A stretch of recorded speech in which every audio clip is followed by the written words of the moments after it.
Hello students, welcome to my Bengali study channel. Bengali study চ্যানেলের পক্ষ থেকে তোমাদের সকলকে স্বাগত। প্রিয় উচ্চ মাধ্যমিক শিক্ষার্থী বন্ধুরা, আজকের অনলাইন ক্লাসে আমি তোমাদের জন্য নিয়ে উপস্থিত হয়েছি তোমাদের সদ্য যে 2024 সালের এবিটিএ টেস্ট পেপার প্রকাশিত হয়েছে, সেই এবিটিএ টেস্ট পেপার থেকে দর্শন সাবজেক্টের যে সমস্ত এমসিকিউ প্রশ্নগুলি রয়েছে সেগুলোর উত্তর যেহেতু এবিটিএ টেস্ট পেপারে করে দেওয়া রয়েছে, সেহেতু আমি তোমাদের সামনে পেজ নাম্বার AC6 অর্থাৎ সেট নাম্বার 1 এ যে সমস্ত এসএকিউ প্রশ্ন রয়েছে সেই সকল এসএকিউ প্রশ্নের নিখুঁত নির্ভুল সমাধান নিয়ে আজকের ভিডিওতে আমি তোমাদের সামনে উপস্থিত হয়েছি। কারণ তোমরা সকলেই যেহেতু জানো যে এবিটিএ টেস্ট পেপার প্রকাশিত হয়েছে, সেই এবিটিএ টেস্ট পেপারে এমসিকিউ প্রশ্নের সকল উত্তর করে দেওয়া রয়েছে। তাই তোমাদের সামনে আমি এমসিকিউ প্রশ্নের উত্তর আর করে দিচ্ছি না, তোমাদের যে এসএকিউ প্রশ্নগুলি রয়েছে সেগুলির নিখুঁত নির্ভুল সমাধান আজকের ভিডিওতে আমি তোমাদের করে দেব।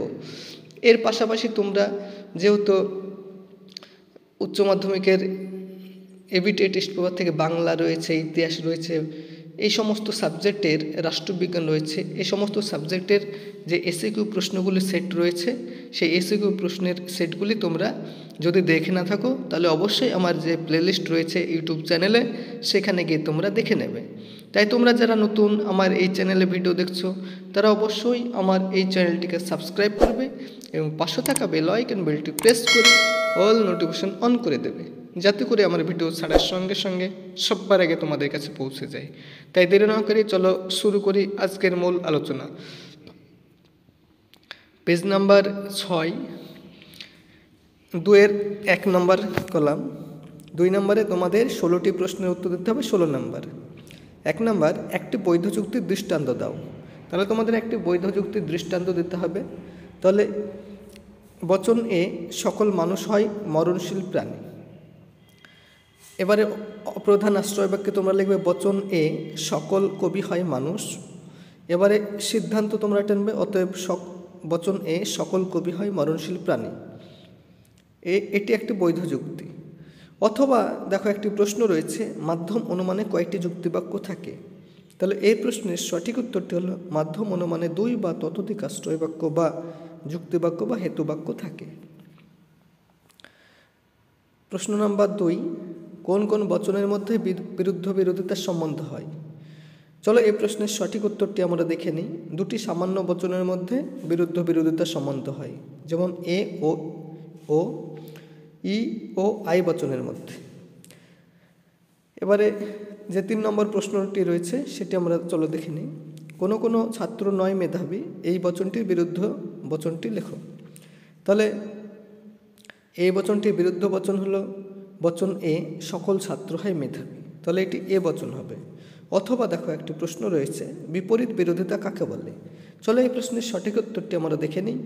2টি সামান্য বচনের একই উদ্দেশ্য ও একই বিধেয় থাকা সত্ত্বেও যদি তাদের মধ্যে শুধুমাত্র গুণের পার্থক্য থাকে, তাহলে বচন দুটির মধ্যে যে সম্বন্ধ হয় তাকে আমরা বিপরীত বিরোধিতা বলি। এবারে 4 নম্বর যে প্রশ্নটি রয়েছে, চলো আমরা 4 নম্বর প্রশ্নটি দেখে নিই।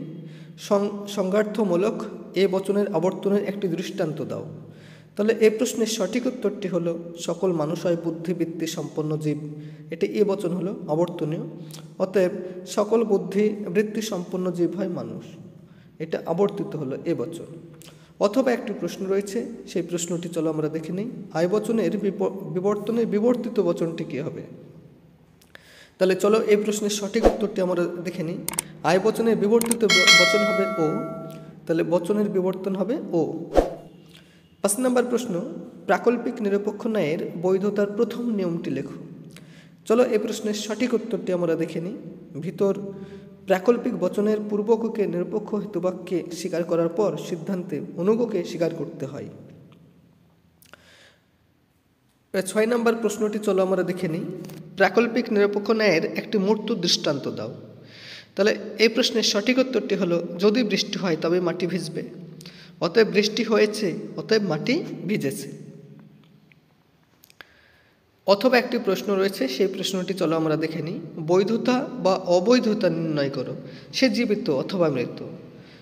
তাহলে সে মৃত, অতএব সে জীবিত নয়। তাহলে এটি সঠিক উত্তর হবে তোমার বৈধ, বৈধ যুক্তি।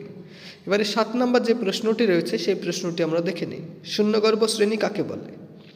যে শ্রেণীর অন্তর্গত কোনো ব্যক্তি বা বস্তুর বাস্তব অস্তিত্ব নেই তাকে শূন্যগর্ভ শ্রেণী আমরা বলি।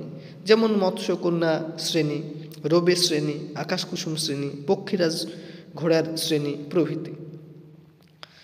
7 নম্বর প্রশ্ন, শ্রেণী ব্যবচ্ছেদ কি?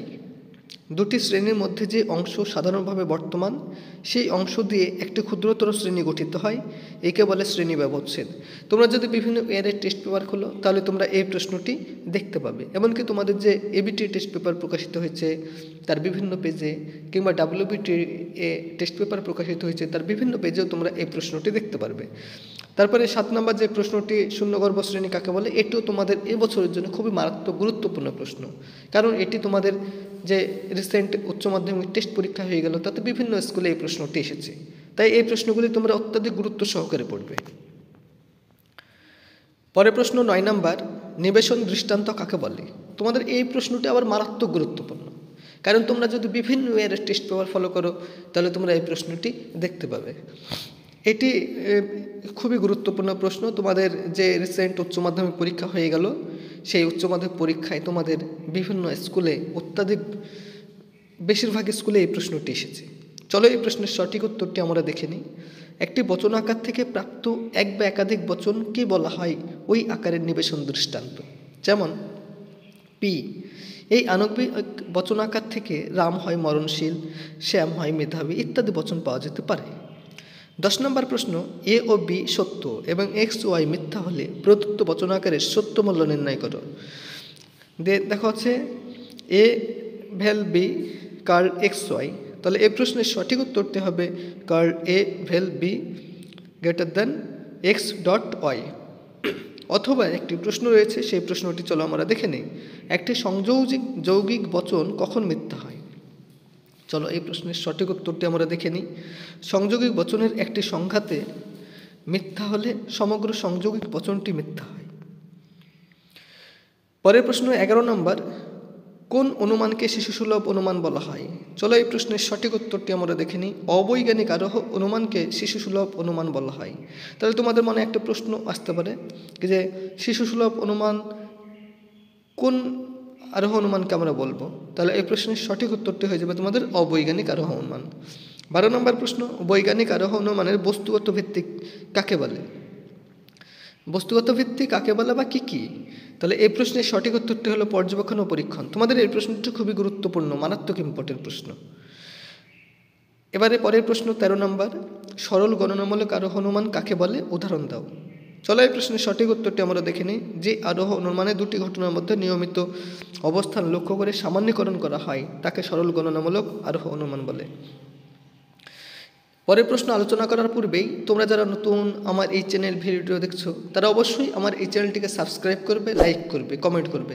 কারণ আমার এই চ্যানেলটি যেহেতু নতুন সেহেতু আমার চ্যানেলটি যাতে গ্রোথ হয় এবং ভবিষ্যতে আমার চ্যানেলটি যাতে আরও অনেক দূর অগ্রসর হয় এবং আমি যাতে তোমাদের অনেক অনেক সাপোর্ট করতে পারি, সেই জন্য তোমাদের সাপোর্ট আমি একান্তই কামনা করি। তোমরা অবশ্যই আমার এই চ্যানেলটিকে সাবস্ক্রাইব করবে।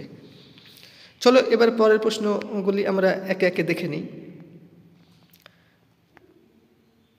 14 নম্বর প্রশ্ন, শক্তির অবিনশ্বরতার সূত্রটি কি? এই প্রশ্নের সঠিক উত্তরটি হলো শক্তির অবিনশ্বরতার সূত্রটি হলো কারণের পরিমাণগত লক্ষণ। এই সূত্র অনুযায়ী শক্তির সৃষ্টি বা বিনাশ নেই। শক্তি কেবল এক রূপ থেকে অন্য এক বা একাধিক রূপে পরিবর্তিত হতে পারে। মহাবিশ্বে মোট শক্তির পরিমাণ নির্দিষ্ট ও অপরিবর্তনীয়। অথবা একটি প্রশ্ন রয়েছে, সেই প্রশ্নটি আমরা চলো দেখে নিই। কারণ ও শর্তের সম্বন্ধ কী? চলো এই প্রশ্নের সঠিক উত্তরটি আমরা দেখে নিই। কারণ হলো শর্তের সমষ্টি এবং শর্ত হলো কারণের অংশ। এই প্রশ্নটি তোমাদের খুবই গুরুত্বপূর্ণ প্রশ্ন। তোমরা যদি বিভিন্ন ইয়ারের টেস্ট পেপার ফলো করো তবু এই প্রশ্নটি তোমরা দেখতে পাবে। 15 নম্বর প্রশ্ন, কারণকে আবশ্যিক পর্যাপ্ত সত্যরূপে গ্রহণ করবেন কোন তর্কবিজ্ঞানীরা? তাহলে এই প্রশ্নের সঠিক উত্তরটি হলো এক কারণবাদীরা কারণকে আবশ্যিক পর্যাপ্ত শর্ত হিসেবে গ্রহণ করবেন। 16 নম্বর প্রশ্ন, পর্যাপ্ত সত্য কোন জাতীয় বচনে প্রকাশিত হয়? তাহলে এই প্রশ্নের সঠিক উত্তরটি হলো স্বরার্থক বচনে। এই যে তোমাদের সামনে আমি পেজ নাম্বার AC 6 এর সেট নাম্বার 1-এর যে সকল এসএকিউ প্রশ্নগুলি রয়েছিল সেই এসএকিউ প্রশ্নগুলির নিখুঁত নির্ভুল সমাধান করে দিলাম। তোমরা অবশ্যই এগুলিকে খাতায় টুকে নেবে এবং ভালো করে স্টাডি করবে, যাতে ফাইনাল পরীক্ষায় গিয়ে তোমরা সমস্ত এমসিকিউ এবং এসএকিউ প্রশ্নগুলি কমন পেয়ে যাও। এবং তার পাশাপাশি তোমরা বাড়িতে কন্টিনিউ যে ব্রড কোশ্চেনগুলি রয়েছে সেই কোশ্চেনগুলি পড়বে। তোমরা অবশ্যই 100% তোমরা পরীক্ষায় সফলতা লাভ করবে, আমি তোমাদের এই আশা কামনা করি। তাই এরকম নিত্য নতুন ভিডিও পেতে তোমরা অবশ্যই আমার এই চ্যানেলটিকে সাবস্ক্রাইব করবে, লাইক করবে, কমেন্ট করবে এবং চ্যানেলটি বন্ধু বান্ধবদের মধ্যে অধিক পরিমাণে শেয়ার করো।